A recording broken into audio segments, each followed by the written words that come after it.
வணக்கம்மா. ஐயா, ஊருக்குள்ள வடக்கு தெரு ஜோசியர்னா நீங்க தான்யா ஃபேமஸ். அதான் உங்ககிட்ட ஜாதகம் பார்த்துட்டு போலாம்னு வந்திருக்கோம். என்னைய தேடி உள்ளூருக்குள்ள மட்டும் இல்லம்மா, வெளியூர்ல இருந்து தேடி வருவாங்க. நான் சொல்றது அப்படியே பலிக்கும். சரிம்மா, இப்படி கூட்டமா வந்திருக்கீங்களே, யாருக்கு ஜாதகம் பார்க்கணும் விலாவரியா சொல்லுங்கம்மா. ஐயா, என் மகனுக்கு தான்யா பார்க்கணும். என் மகன் வெளிநாட்டுல இருக்கான். அவனுக்கு சீக்கிரமா கல்யாணத்தை முடிச்சு வைக்கலாம்னு இருக்கோம். அதான் எப்படி பொண்ணு அமையும் என்ன ஏதுன்னு விசாரிச்சுட்டு போலாம்னு வந்திருக்கோம்யா. ஓ அப்படியாமா, சரி ஜாதகத்தை கொடுமா. 1 2 3 3ஆம் வீட்டுல சனி, 4 4ஆம் இடத்துல சுக்கிரன், புதன், வியாழன். தாத்தா என்ன சரியா பாப்பீங்களா? என்ன 1 2 சனி ஞாயிறும் சொல்லிக்கிட்டு இருக்கீங்களே, எங்களுக்கு வாரத்துல 7 நாளும் தெரியும், 1 2 100 வரைக்கும் தெரியும் தாத்தா. அம்மா அதெல்லாம் கரெக்டா சொல்லிடுமா. ஊருக்குள்ள வடக்குப்பட்டி ஜோசியர்னு கேட்டு பாருமா, யாரா இருந்தாலும் என்னைய பத்தி அப்படி சொல்லுவாங்க. இன்னைக்கு என்ன நடந்துச்சு, நேத்து என்ன நடந்துச்சு, முந்தா நேத்து என்ன நடந்துச்சு, எல்லாத்தையும் புட்டு வைப்பேமா. அப்ப நாளைக்கு நடக்க போறத பத்தி நீங்க சொல்ல மாட்டீங்களா? முடிஞ்சு போன விஷயத்தை தான் சொல்லுவீங்களா? அம்மா நடந்தது, நடந்து முடிஞ்சது, நடக்க போறது எல்லாத்தையும் புட்டு வைப்பேமா. ஓ அப்படியா? அப்பன்னா எங்க வீட்டுல முந்தா நேத்து என்ன குழம்பு வச்சேன்னு சொல்லுங்க பாப்போம், சொல்லுங்க. எம்மா லூசாமா நீ, உன்னையெல்லாம் யாருமா இங்க கூட்டிட்டு வந்தது? என்ன குழம்பு வச்சேன், என்ன கூட்டு வச்சேன்னு பாக்கிறதுக்கமா வந்திருக்க? போய் தொலைமா. மெண்டலையில எதுக்கு இங்க கூட்டிட்டு வரீங்கன்னு தெரியல. நறுக்குன்னு 2 பேர் வந்தா பத்தாது, கூட்டமா கும்பலா வந்துகிட்டு இருக்கீங்க. ஐயா ஐயா, கோச்சுக்கிறாதீங்க ஐயா. அடியே சின்ன பொண்ணு, வாயை மூடிக்கிட்டு அமைதியா இருடி. ஏன்டி இப்படி கிண்டல் பண்ணிக்கிட்டு கிடக்க? ஏக்கா போக்காங்கிட்டு, இவருக்கு எல்லாம் தெரியும் சொல்லி தானே என் கூட்டிட்டு வந்த. ஆனா அவருக்கு முந்தா நேத்து வச்ச குழம்பு கூட என்னன்னு தெரியல. இவர்கிட்ட போய் ஜோசியம் பார்க்க வந்திருக்கியக்கா. சின்ன பொண்ணு, இது என் மகனோட வாழ்க்கை பிரச்சனை. அவனுக்கு என்ன நடக்குது ஏது நடக்க போகுதுன்னு கேட்க வந்திருக்கோம். நீ கொஞ்சம் வாயை மூடிக்கிட்டு மட்டும் இருந்தா போதும்டி. அறிவாளியா 4 வார்த்தை கேட்டா உங்களுக்கு எல்லாம் பொறுக்காதே.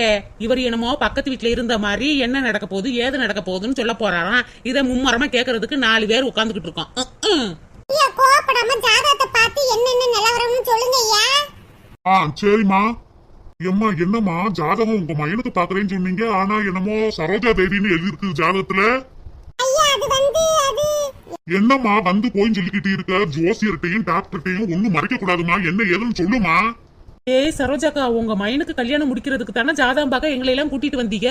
ஆனா இப்ப உங்க ஜாதகத்தை நீட்டிக்கிட்டு இருக்கீங்க. ஒருவேளை உங்க வீட்டுக்கார டைவர்ஸ் பண்ணிட்டு செகண்ட் கல்யாணம் பண்ண போறீங்களா? அடியே வாயை மூடிடி. அபசகுனமா பேசிக்கிட்டு இருக்க. நல்லது பார்க்க வந்த இடத்துல இப்படி அடி பேசுறது? சரோஜாக்கா, சின்ன பொண்ணு சரியா தானே கேக்குறா. உங்க மயன் விட்டு ஜாதகத்தை கொடுக்காம உங்க விட்டு ஜாதகத்தை கொடுத்துக்கிட்டு இருக்கீங்க. எம்மா என்னம்மா சீக்கிரமா சொல்லுமா. உங்க மகனுக்கு பாக்கணுமா உங்களுக்கு பாக்கணுமா? ஐயா ஐயா, என் மயனுக்கு தாயா பார்க்கணும். என் மயன் விட்டு ஜாதகம் இப்போ ஒரு புயல் வந்துச்சுல, அதுல வெள்ளத்துல அடிச்சிட்டு போயிருச்சு. என் ஜாதகம் என் விட்டு ஜாதகம் மட்டுமே இருக்கு. என் ஜாதகத்தை வச்சு என் மயனுக்கு பார்க்க முடியுமாயா? ஓ அப்படியாமா, சரிம்மா உங்க விட்டு ஜாதகத்தை வச்சு பாப்போம்மா. அதுலயே உங்க மகனுக்கும் வந்துடும். சரிங்க சாமி, அப்ப பாருங்க. உங்க பேர் என்னம்மா? அதான் பெரிய எழுத்துல ஜாதகத்துல சரோஜா தேவின்னு போட்டிருக்கல, திரும்ப வேற கேட்கணுமா? ஏம்மா வாயை மூடுமா. உங்ககிட்டயாமா கேட்டேன், அவகிட்ட தானே கேட்டேன். நீங்க சொல்லுங்கம்மா, உங்க பேர் என்ன? சரோஜா தேவி. உங்க வீட்டுக்கார் பேரு? எங்க வீட்டுக்கார் பேரு எப்படி நான் சொல்றது? ஏம்மா அதுக்குன்னு ஆளை வச்சுமா சொல்ல முடியும், சொல்லுங்கம்மா டக்குன்னு. அவங்க வீட்டுக்கார் பேரு முனியாண்டி. ஓ அப்படியா, சரி. 2ல சனி, 3ல புதன், வியாழன், சனி நோக்கம் இருக்கு. சரி சரி 3 4. என்னையா வந்ததுல இருந்து திங்கள் வெள்ளி செவ்வாய் புதன் சொல்லிக்கிட்டு இருக்கீங்க, 1 2 3 4 சொல்லிக்கிட்டு இருக்கீங்க, வேற எதுவும் சொல்ல மாட்டீங்களே. சின்ன பொண்ணு, கொஞ்சம் அமைதியா இருடி. இது என் மயனோட வாழ்க்கை பிரச்சனை. ஏம்மா உங்க ஜாதகத்தை பாத்துட்டேமா. இந்த ஜாதகத்துல ஒரு குறையும் இல்லம்மா. உங்க குடும்பத்துல இன்னுமே எல்லாமே நல்லதாவே நடக்குமா. இனிமே உங்க குடும்பத்துல சந்தோஷம் உண்டாகுமா, சகலமும் நல்லா கிடைக்குமா. சாமி, கொஞ்சம் விளக்கமா சொல்லுங்க சாமி. சொல்றேம்மா. உங்க மகன் கடல் கடந்து வேலை பார்த்தாலும் கடைசியில இந்த ஊர்ல தான் வந்து செட்டில் ஆகுமா. வேற பக்கத்து ஊர்லயா போய் செட்டில் ஆகுவான்? அவனுக்கு சொந்த ஊரு இங்கதானே இருக்கு, அவங்க அம்மா அப்பாவும் இங்கதான் இருக்காங்க, அப்ப இங்கதான் செட்டில் ஆகுவான். அடியே சின்ன பொண்ணே. அம்மா கூடிய சீக்கிரம் உங்க வீட்டுல விசேஷம் நடந்தே தீருமா அப்படின்னு நம்ம இந்த ஜாதகத்துல எழுதி இருக்கு. இனிமே எல்லாமே உங்களுக்கு சந்தோஷம் தாமா, கவலைகள் உங்களை வந்து அண்டாது. இனிமே உங்க வாழ்க்கையில மகிழ்ச்சி மட்டும்தாமா உண்டாகும். உங்க மகனுக்கு வயசு எத்தனைமா? 26 முடிஞ்சு 27 ஆக போகுது. அம்மா உங்க மகனுக்கு 27 வயசு முடியறதுக்குள்ளேயும் சீக்கிரம் கல்யாணத்தை முடிச்சு வச்சிருங்கம்மா. அதுக்கப்புறம் மாலை பொருத்தம் முடியுது, அதுக்கப்புறம் 30 வயசுக்கு மேலதாம கல்யாணம் முடிக்கணும். என்ன சாமி இப்படி சொல்றீங்க? திடீர்னு எங்கிட்டு போய் நான் பொண்ணு பார்க்கறது? அம்மா உங்க மயன் ஜாதகத்துல இப்படித்தாமா இருக்கு. 27 வயசு முடியறதுக்குள்ளயும் கல்யாணத்தை முடிச்சு வைங்க, இல்லைன்னா 30 வயசுக்கு மேலதாமா முடியும். ஆனா உங்க மையன் ரொம்ப பாஸ்டுமா, 30 வயசு வரைக்கும் காத்துக்கிட்டுல இருக்க மாட்டான். சீக்கிரமா ஒரு பொண்ணோட மனசை கவர்ந்து சீக்கிரமா கல்யாணம் முடிச்சிருவாமா. என்ன சொல்றீங்க சாமி? என் மகன் அப்படிப்பட்ட பையன்லாம் கிடையாது சாமி. என் மகன் தங்கமான மகன். ஏம்மா தங்கமா இருந்தாலும் செம்ப ஊத்துனாத்தாம அது உருகி ஒரு நகைய செதுக்க முடியும். அதே மாதிரிதாம்மா உங்க மயனும். அடி சக்கனானா சரோஜாக்கா, உங்களுக்கு வேலை மிச்சம் தானா? சாமி சொல்றத பார்த்தா பொண்ணு இன்னும் தேட வேணாம் போல இருக்கு. உங்க மயனையே ஒரு பொண்ணை கூட்டிட்டு வந்துருவோம் போலயே.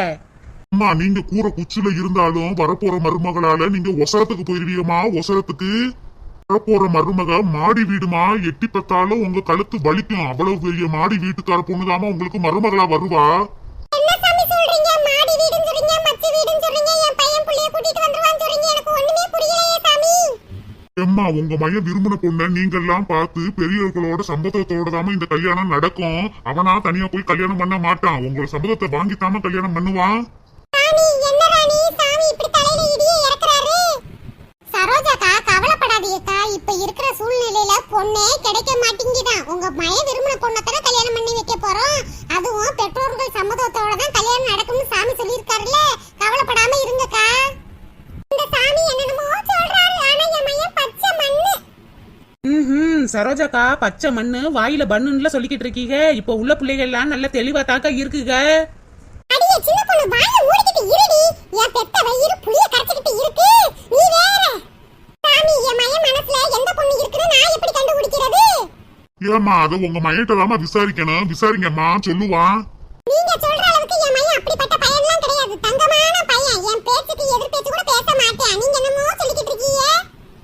ஏம்மா காக்கைக்கு தன் குஞ்சு பொன் குஞ்சுமா, அதே மாதிரிதான் பெத்த தாய் ஒரு பிள்ளைய எப்பயுமே வசதியா தான் பாப்பா. இந்த பூனை பால் குடிக்குமா மாதிரிதாம உங்க மயன் இருப்பான். ஆனா உங்க மயன் பல சேட்டைகள் பண்ணுவான். சரோஜாக்கா, இந்த ஐயா சொல்றத பார்த்தா உங்க மையன் சகஜால கில்லாடியால இருப்பான் போல. அடியே வாயை மூடிடி. என் மகனை பத்தி நீ என்னடி பேசுற? என் மகன் தங்கம். உங்க மையன் தங்கமா தகரமான்னு வந்தா தானே தெரியும். இங்க பாருங்கய்யா, இப்ப என்ன சொல்றீங்க? என் மகனுக்கு பொண்ணு வாக்க சொல்றீங்களா, இல்ல என் மகனே ஒரு பொண்ணை கூட்டிட்டு வருவான்னு சொல்றீங்களா? என்ன சொல்றீங்க? தெளிவா சொல்லுங்க. ஏம்மா உங்க மயனுக்கு பொண்ணை பாருங்க, உங்க மயத்தையும் கேளுங்க. கேட்டு விசாரிச்சு எல்லாம் பண்ணுங்கம்மா. இனிமே உங்க மயனுக்கு நல்ல காலம் ஆரம்பிச்சிருச்சுமா. இனிமே சுபகாரியமா தான் உங்க வீட்டுல நடக்கும். உங்களை சுத்தி இருந்த பகையெல்லாம் விலகி போகிற காலமா இது. இந்த ஒரு வருஷ காலத்துக்குள்ள சீக்கிரமா உங்க மயனுக்கு கல்யாணம் முடியுமா? எதா இருந்தாலும் உங்க மயன்ட்ட ஒரு வார்த்தை கேட்டுட்டு முடிவெடுங்க. மித்தபடி எல்லாம் நல்லா தாங்க இருக்கு. வேற ஏதாவது என்கிட்ட கேட்கணுமாமா? என் மகனுக்கு எந்த திசையில இருந்து பொண்ணு அமையும்? சரோஜாக்கா, நீங்க எதுக்கு கவலைப்பட்டுக்கிட்டு இருக்கீங்க? இந்த ஐயா சொல்றத பார்த்தா உங்க மையனே ஒரு பொண்ணை கூட்டிட்டு வந்துருவான் போல இருக்கு. இப்ப போய் திசைய சொல்லுங்க, வசைய சொல்லுங்கன்னு சொல்லிக்கிட்டு இருக்கீங்க. ஐயா சொந்தத்துக்குள்ள முடியுமா இல்ல அந்நியத்துல முடியுமா? சொல்லுங்கய்யா. சொந்தம் நெருங்கி நெருங்கி வந்தாலும் உங்க மயனுக்கு சொந்தம்லாம் பிடிக்காதுமா. அந்நியத்துலதான் முடியும். சரோஜாக்கா வேற எதுவும் கேக்குறீங்களா? இல்ல ராணி, இவர் சொல்றத பார்த்தாலே எனக்கு ரொம்ப பயமா இருக்கு. வேற எதுவும் கேட்கல. பார்த்த வரைக்கும் போதும். ஏன் சரோஜாக்கா கவலைப்படுறீங்க? எதா இருந்தாலும் உங்ககிட்ட சொல்லிட்டு தானே எல்லாம் நல்லபடியா நடக்கும்னு சொல்றாங்க. கவலைப்படாம இருங்கக்கா. சரோஜாக்கா, பயந்து ஒண்ணும் ஆக போறது இல்ல. உங்க மையன்ட்ட போனை போட்டு என்ன விஷயம் ஏது விஷயம்னு விசாரிங்கக்கா. ஆமாண்டி சின்ன பொண்ணு, விசாரிக்கணும்.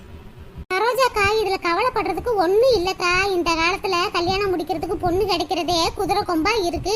உங்க மயனுக்கு பிடிச்ச பொண்ணு என்ன ஏதுன்னு விசாரிச்சு பார்த்து நல்ல குடும்பமா அப்படியா இப்படியான்னு விசாரிச்சு கல்யாணம் முடிச்சு வைக்க வேண்டியதானே? ஆமா சரோஜாக்கா, இந்த காலத்துல பெத்தவங்க சொல்றத புள்ளி எங்க கேக்குதுங்க? அது போக்குக்கு தானே போக வேண்டியதா இருக்கு. நீங்க கோவப்படாம என்ன ஏதுன்னு விசாரிங்க. நல்ல குடும்பமான்னு பார்த்து பேசி முடிப்போம். சரி ராணி. வேற யாருக்குமா ஜாதகம் பார்க்கணும்? ஐயா, எனக்கு தாயா பாக்கணும். ஜாதகம் கொண்டு வந்திருக்கியாமா? எனக்கும் ஜாதகம் இல்ல, என் புருஷனுக்கும் ஜாதகம் இல்ல. சும்மா பேர் ராசி வச்சு பாருங்க சாமி. சரிம்மா, உன் பேரையும் உங்க வீட்டுக்கார பேரையும் சொல்லுமா. என் பேரு சின்ன பொண்ணு, எங்க வீட்டுக்காரர் பேரு சின்ராசு. 3ல சனி, 4ல சுக்கிரன். சனி சுத்திக்கிட்டுல அடிக்கிட்டு இருக்கு. 4 3 7. 7ல சுக்கிரன் நிக்கிறான். சுக்கிரனை சுத்தி அடிக்கிறானே சனி. அம்மா உன் பேருக்கும் உங்க வீட்டுக்கார பேருக்கும் பேர் ராசிக்கு வச்சு பார்த்ததுல உன் கிரகம் சரியில்லாம இருக்குமா. நீ இல்லாத கஷ்டத்தை எல்லாம் அனுபவிச்சிருப்ப. ஊர் ஊரா பேக்க சுத்திட்டு சுத்தினாலும் போன இடத்துலயே திரும்பி வந்து நிப்பமா.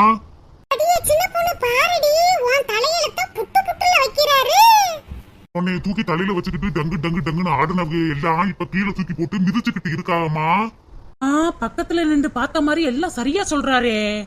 சாமி இவள ஒதுக்கி வச்சவங்க புறம் திரும்பி வந்து கூப்பிடுவாங்களா சாமி? சந்தோஷமா இருக்கும் வாழ்க்கை.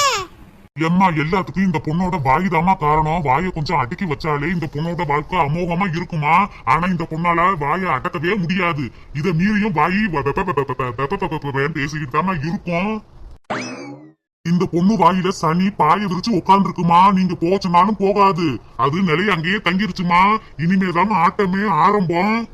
சாமி ஒரு சின்ன பிரச்சனையால இவங்களும் உங்க வீட்டுக்காரரும் மாமியார் வீட்ல இருந்து வெளியில வந்துட்டாங்க சாமி. திரும்பி அந்த வீட்டுக்கு போக முடியுமா? அம்மா நீங்களே போகணும்னு நினைச்சாலும் ஒரு துஷ்ட சக்தி வந்துகிட்டு இருக்குமா. உங்களை அந்த வீட்டுக்குள்ள சேர்க்கவே விடாது. அது பயங்கரமான ஆட்டம் காமிக்க போகுதுமா. என்ன சொல்றீங்க? துஷ்ட சக்தியா? ஆமாமா, உங்களை ஆட்டி படைக்கிறதுக்கு துஷ்ட சக்தி ஒண்ணு வேகமா வந்துகிட்டு இருக்கு. இருக்கிற இடத்துலயும் அசிங்கப்பட்டு போற இடத்துலயும் அசிங்கப்பட்டு அசிங்கமா பட்டுக்கிட்டே இருக்கீங்கம்மா. இனிமேதான் நீங்க கொஞ்சம் கொஞ்சமா முன்னேற போறீங்க. அப்படி முன்னேற்றம் அடையிறதுக்கு நீங்க கொஞ்சம் வாயை அடக்கி வைக்கணுமா. அப்படியும் உங்களால வாயை அடக்க முடியாது. உங்க வாயி பூட்டி வைக்கிற வாய் இல்லம்மா, பேசிக்கிட்டே இருக்கிற வாயி. அம்மா வேற ஏதாவது கேக்குறீங்களாமா? சின்ன பொண்ணு இந்த ஐயாட்ட வேற எதுவும் கேக்குறியாடி? நான் என்னத்த சொல்ல போறேன்? அதான் இவர் சொல்லிட்டாரே ஏதோ துஷ்ட சக்தி வந்துகிட்டு இருக்காம்ல. இங்க பாருமா, சனி உன்னைய தேடி வந்தாலும் நீ விலகி விலகி போகணுமா. அதான் புத்திசாலித்தனம். உன்னைய விரட்டதுக்கு சனி ஓடோடி வந்துகிட்டு இருக்காமா. உசாராயிரு உசாராயிரு.